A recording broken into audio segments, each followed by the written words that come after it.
الناس اللي عايزه تروح مرسى مطروح شقق وفنادق، الفيديو ده ليك، احفظه عندك عشان اجيب لك الخلاصه بتاعت موسم مرسى مطروح 2024.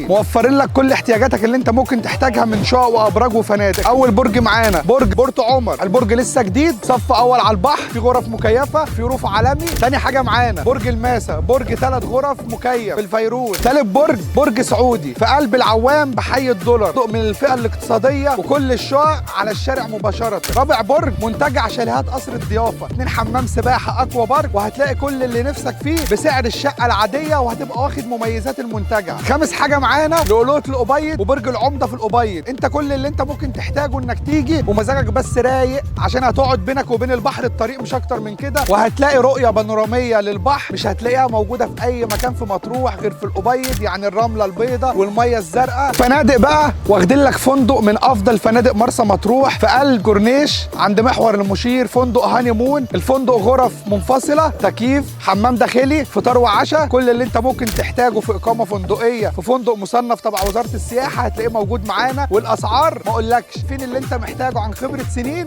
كلمنا، عشان لو رحت لحد تاني مش هتلاقي المتعة اللي هتلاقيها معانا. وموفرين لك انتقالات ذهاب وعودة، الشواطئ، مشرفين، تصوير، رحلة ولا في الاحلام مع الرحمن ترزل السياحة، مبروك الرحلات باسعار زمان.